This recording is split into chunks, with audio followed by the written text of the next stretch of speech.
Excerpt from a local newspaper. Ominous, unknown killer is still at large. After weeks of unexplained murders, the ominous unknown killer is still on the rise. After little evidence has been found, a young boy states that he survived one of the killer's attacks and bravely tells his story. "I had a bad dream and woke up in the middle of the night," says the boy. "I saw that for some reason the window was open, even though I remember it being closed before I went to bed. I got up and shut it once more. Afterwards, I simply crawled under my covers and tried to get back to sleep. That's when I had a strange feeling, like someone was watching me. I looked up and nearly jumped out of my bed. There, in the little ray of light, illuminating from between my curtains, were a pair of two eyes. These weren't regular eyes. They were dark, ominous eyes. They were bordered in black and just plain out terrified me. That's when I saw his mouth. A long, horrendous smile that made every hair on my body stand up. The figure stood there, watching me. Finally, after what seemed like forever, he said it. A simple phrase, but said in only a way a madman could speak. "Go to sleep." I let out a scream. That's what sent him at me. He pulled up a knife, aiming at my heart. He jumped on top of my bed. I fought him back. I kicked, I punched, I rolled around, trying to knock him off of me. That's when my dad busted in. The man threw the knife. It went into my dad's shoulder. The man probably would have finished him off if it weren't for the neighbors hadn't alerted the police. They drove into the parking lot and ran towards the door. The man turned and ran down the hallway. I heard a smash, like glass breaking.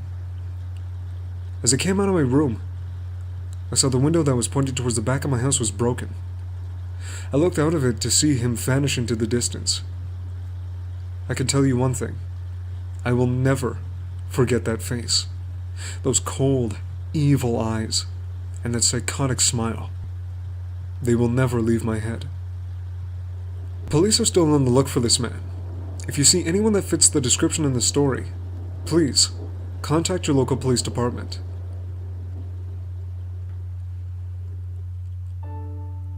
Jeff and his family had just moved into a new neighborhood. His dad had gotten a promotion at work, and they thought it would be best to live in one of those fancy neighborhoods. Jeff and his brother Lou couldn't complain though. A new, better house. What was not to love? As they were getting unpacked, one of their neighbors came by. "Hello," she said. "I'm Barbara. I live across the street from you. Well, I just wanted to introduce myself and to introduce my son." She turns around and calls her son over. "Billy, these are our new neighbors." Billy said hi and ran back to play in his yard.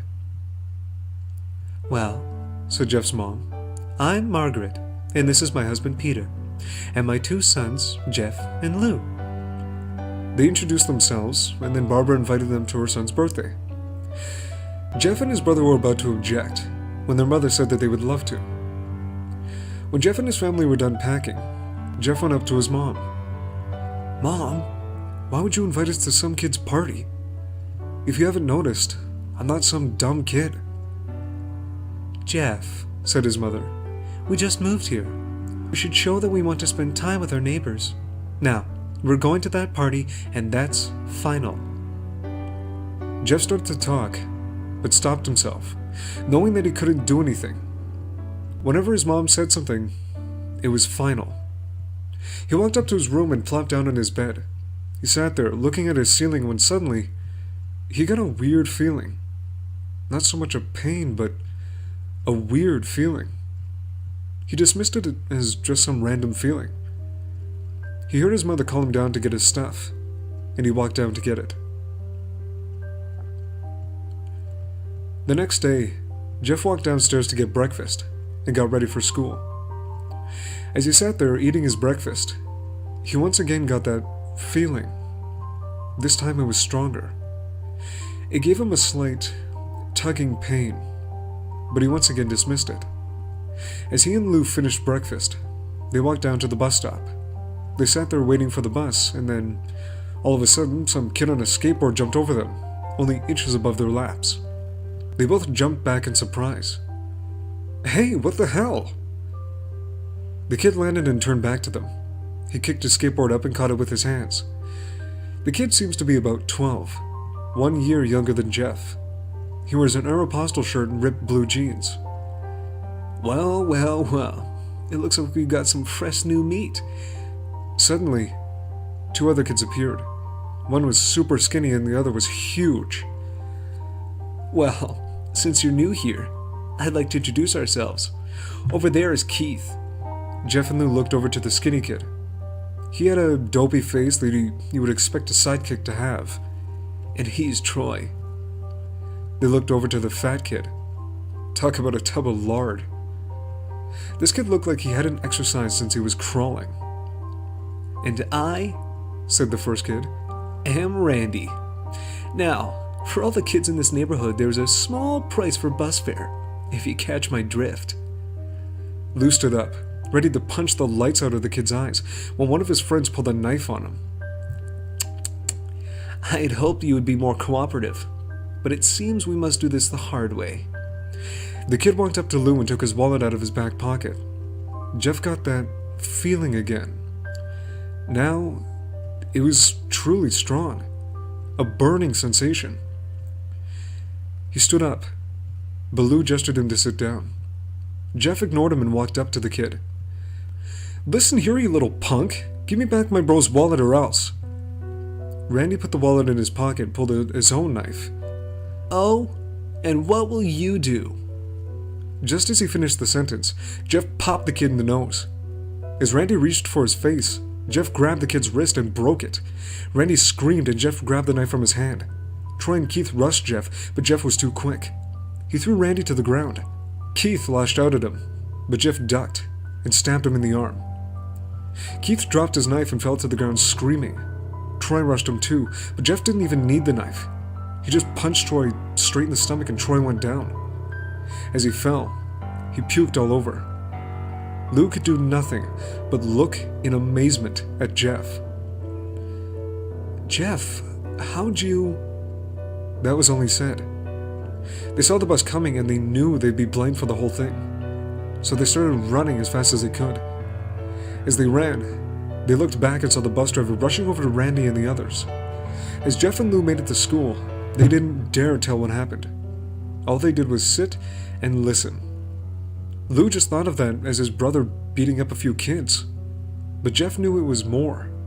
It was something scary. As he got that feeling, he felt how powerful it was. The urge to just hurt someone. He didn't like how it sounded, but he couldn't help feeling happy. He felt that strange feeling go away and stay away for the entire day of school, even as he walked home due to the whole thing near the bus stop, and how now he probably wouldn't be taking the bus anymore. He felt happy. When he got home, his parents asked him how his day was, and he said in a somewhat ominous voice, "It was a wonderful day." The next morning, he heard a knock at his front door. He walked down to find 2 police officers at the door, his mother looking back at him with an angry look. Jeff, these officers tell me that you attacked 3 kids, that it wasn't regular fighting, and that they were stabbed? Stabbed, son. Jeff's gaze fell to the floor, showing his mother that it was true. Mom, they were the ones who pulled the knives on me and Lou. Son, said one of the cops, we found 3 kids, 2 stabbed, 1 having a bruise on his stomach, and we have witnesses proving that you fled the scene. Now, what does that tell us? Jeff knew it was no use. He could say him and Lou had been attacked, but then there was no proof it was not them who attacked first. They couldn't say that they weren't fleeing because, truth be told, they were. So Jeff couldn't defend himself, or Lou. Son, call down your brother. Jeff couldn't do it, since it was him who beat up all the kids. Sir, it was me. I was the one who beat up the kids. Lou tried to hold me back, but he couldn't stop me. The cop looked at his partner and they both nod. Well, kid, looks like a year in juvie. Wait, says Lou. They all look up to see him holding a knife. The officers pulled their guns and locked them on Lou. It was me. I beat up those little punks. Have the marks to prove it. He lifted up his sleeves to reveal cuts and bruises, as if he was in a struggle. Son, just put the knife down, said the officer. Lou held up the knife and dropped it to the ground. He put his hands up and walked over to the cops. No, Lou, it was me. I did it. Jeff had tears running down his face. Poor bro. Trying to take the blame for what I did. Well, take me away. The police led Lou out to the patrol car. Lou, tell them it was me. Tell them. I was the one who beat up those kids. Jeff's mother put her hands on his shoulders. Jeff, please, you don't have to lie. We know it's Lou. You can stop. Jeff watched helplessly as the cop car sped off with Lou inside. A few minutes later, Jeff's dad pulled into the driveway. Seeing Jeff's face and knowing something was wrong. Son, what is it? Jeff couldn't answer. His vocal cords were strained from crying. Instead, Jeff's mother walked his father inside to break the bad news to him, as Jeff wept in the driveway. After an hour or so, Jeff walked back into the house, seeing that his parents were both shocked, sad, and disappointed. He couldn't look at them. He couldn't see how they thought of Lou when it was his fault. He just went to sleep, trying to get the whole thing off his mind. 2 days went by, with no word from Lou at JDC. No friends to hang out with, nothing but sadness and guilt. That is until Saturday, when Jeff is woken up by his mother, with a happy, sunshiny face. Jeff, it's the day, she said as she opened the curtains and let the light flood into his room. What's today? Asked Jeff as he stirs awake. Why, it's Billy's party. He was now fully awake. Mom, you're joking, right? You don't expect me to go to some kid's party after... There was a long pause. Jeff, we both know what happened. I think this party could be the thing that brightens up this past few days. Now, get dressed. Jeff's mother walked out of the room and downstairs to get herself ready. He fought himself to get up. He picked out a random shirt and a pair of jeans and walked downstairs. He saw his mother and father all dressed up, his mother in a dress and his father in a suit. He thought, why would they ever wear such fancy clothes to a kid's party? Son, is that all you're going to wear? Said Jeff's mom. Better than wearing too much, he said. His mother pushed on the feeling to yell at him and hit it with a smile. Now, Jeff, we may be overdressed, but this is how you go if you want to make an impression, said his father. Jeff grunted and went back up to his room. I don't have any fancy clothes, he yelled downstairs. Just pick out something, called his mother. He looked around in his closet for what he would call fancy. He found a pair of black dress pants he had for special occasions and an undershirt. He couldn't find a shirt to go with it, though. He looked around and found only striped and patterned shirts, none of which go with dress pants. Finally, he found a white hoodie and put it on. You're wearing that? They both said. His mother looked at her watch. Oh no. Oh, no time to change. Let's just go, she said as she herded Jeff and his father at the door. They crossed the street over to Barbara and Billy's house. They knocked on the door, and at it appeared that Barbara, just like his parents, were way overdressed. As they walked inside, all Jeff could see were adults. No kids. The kids are out in the yard. Jeff, how about you go and meet some of them? Said Barbara. Jeff walked outside to a yard full of kids. They were running around in weird cowboy costumes and shooting each other with plastic guns. He might as well be standing in a Toys R Us. Suddenly, a kid came up to him and handed him a toy gun and hat. Hey, wanna play? He said. No, kid. I'm way too old for this stuff. The kid looked at him with that weird puppy dog face. Please? Said the kid. Fine, said Jeff. He put on the hat and started to pretend shoot at the kids. At first, he thought it was totally ridiculous. But then he started to actually have fun. It might not have been super cool, but it was the first time he'd done something that had took his mind off Lou. So he played with the kids for a while, until he heard a noise. A weird rolling noise. Then it hit him. Randy, Troy, and Keith all jumped over the fence on their skateboards. Jeff dropped the fake gun and ripped off the hat. Randy looked at Jeff with a burning hatred. "Hello. Jeff, is it?" he said. "We have some unfinished business." Jeff saw his bruised nose. "I think we're even. I beat the crap out of you and you get my brother sent to JDC. Randy got an angry look in his eyes. "Oh no, I don't go for even. I go for winning. You may have kicked our asses that day, but not today." As he said that, Randy rushed at Jeff. They both fell to the ground. Randy punched Jeff in the nose, and Jeff grabbed him by the ears and headbutted him. Jeff pushed Randy off of him, and both rose to their feet. Kids were screaming, and parents were running out of the house. Troy and Keith both pulled guns out of their pockets. "No one interrupts, or guts will fly," they said. Randy pulled a knife on Jeff and stabbed it into his shoulder. Jeff screamed and fell to his knees. Randy started kicking him in the face.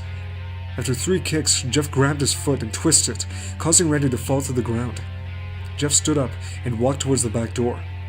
Troy grabbed him. "Need some help?" He picks Jeff up by the back of the collar and throws him through the patio door. As Jeff tries to stand, he is kicked down to the ground. Randy repeatedly starts kicking Jeff until he starts to cough up blood. "Come on, Jeff, fight me!" He picks up Jeff and throws him into the kitchen. Randy sees a bottle of vodka on the counter and smashes the glass over Jeff's head. "Fight!" He throws Jeff back into the living room. "Come on, Jeff, look at me!" Jeff glances up, his face riddled with blood. "I was the one who got your brother sent to JDC, and now you're just gonna sit here and let him rot in there for a whole year?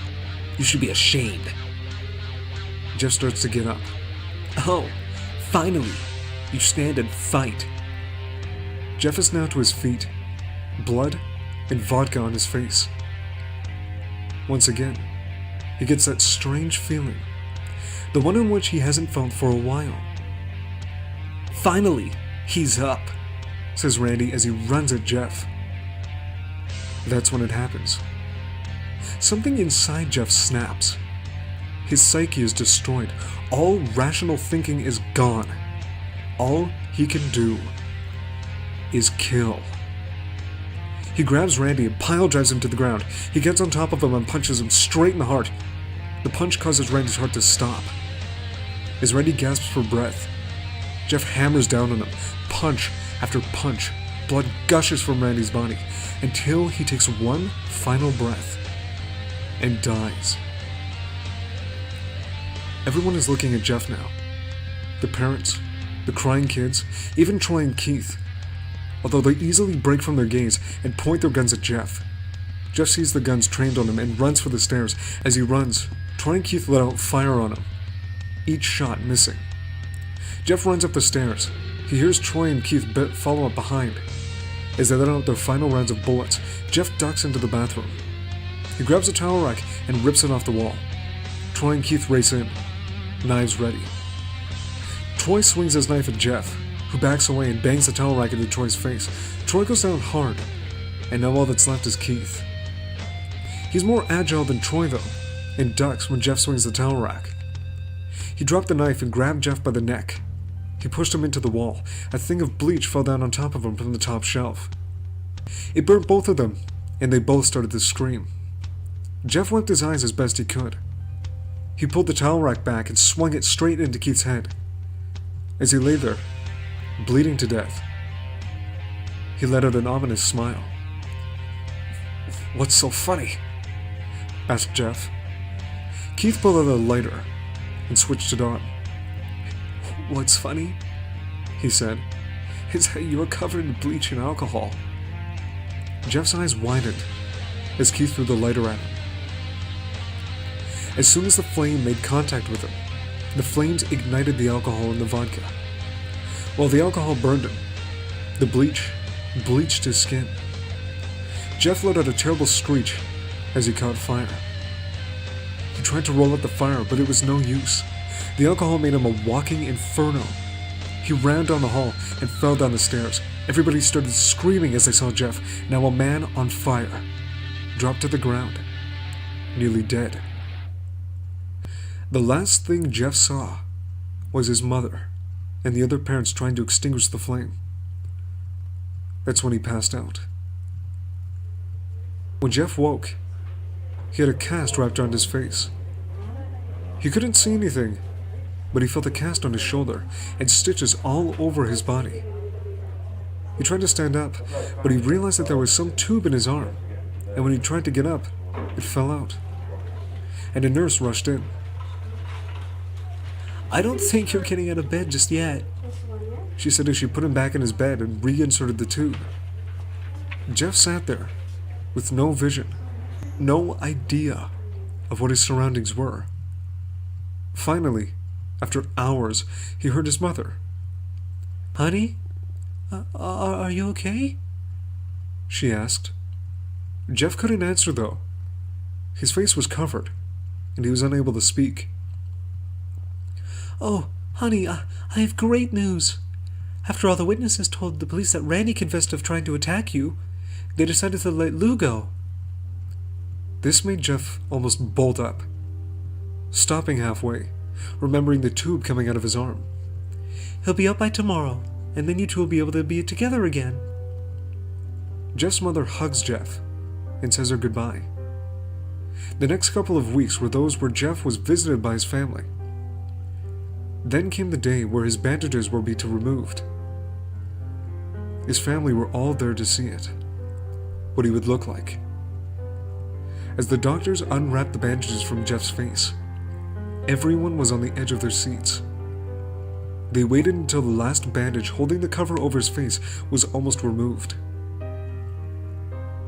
"Let's hope for the best," said the doctor. He quickly pulls the cloth, letting the rest fall from Jeff's face. Jeff's mother screams at the sight of his face. Lou and Jeff's dad stare awestruck at his face. What happened to my face?" Jeff said. He rushed out of bed and ran to the bathroom. He looked in the mirror and saw the cause of the distress. His face. It's horrible. His lips were burnt to a deep shade of red. His face was turned into a pure white color, and his hair singed from brown to black. He slowly put his hands to his face. It had a sort of leathery feel to it now. He looked back at his family, then back at the mirror. "Jeff," said Lou, "it's not that bad." "Not that bad?" said Jeff. "It's perfect." His family were equally surprised. Jeff started laughing uncontrollably. His parents noticed that his left eye and hand were twitching. Jeff? Are you okay?" "Okay. I've never felt more happy. Look at me. This face goes perfectly with me." He couldn't stop laughing. He stroked his face, feeling it, looking at it in the mirror. What caused this? Well, you may recall that when Jeff was fighting Randy, something in his mind, his sanity, snapped. Now he was left as a crazy killing machine. That is, his parents didn't know. "Doctor," said Jeff's mom, is my son all right? You know, in the head?" "Oh, yes. This behavior is typical for patients that have taken very large amounts of painkillers. If his behavior doesn't change in a few weeks, bring him back here, and we'll give him a psychological test."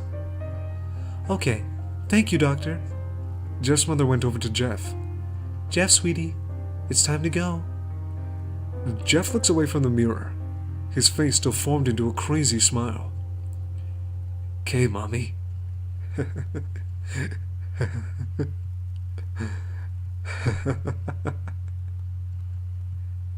His mother took him by the shoulder and took him to get his clothes. "This is what came in," said the lady at the desk. Jeff's mom looked down to see the black dress pants and white hoodie her son wore. Now they were clean of blood and now stitched together. Jeff's mother led him to his room and made him put his clothes on. Then they left, not knowing that this was their final day of life. Later that night, Jeff's mother woke to a sound coming from the bathroom. It sounded as if someone was crying. She slowly walked over to see what it was. When she looked into the bathroom, she saw a horrendous sight. Jeff had taken a knife and carved a smile into his cheeks. "Jeff, what are you doing?" asked his mother. Jeff looked over to his mother. I couldn't keep smiling, Mommy. It hurt after a while. Now, I can smile forever. Jeff's mother noticed his eyes, ringed in black. "Jeff, your eyes!" His eyes were seemingly never closing. I couldn't see my face. I got tired, and my eyes started to close. I burnt out the eyelids so I could forever see myself. My new face. Jeff's mother slowly started to back away, seeing that her son was going insane. "What's wrong, Mommy? Aren't I beautiful?" "Yes, son," she said. "Yes, you are. Let me go get Daddy, so he can see your face." She ran into the room and shook Jeff's dad from his sleep. "Honey, get the gun. She stopped as she saw Jeff in the doorway, holding a knife. "Mommy, you lied." That's the last thing they hear as Jeff rushes them with the knife, gunning both of them. His brother Lou woke up, startled by some noise. He didn't hear anything else, so he just shut his eyes and tried to go back to sleep. As he was on the border of slumber, he got the strangest feeling that someone was watching him. He looked up before Jeff's hand covered his mouth. He slowly raised the knife, ready to plunge it into Lou. Lou thrashed here and there, trying to escape Jeff's grip. "Shh. Just go to sleep,"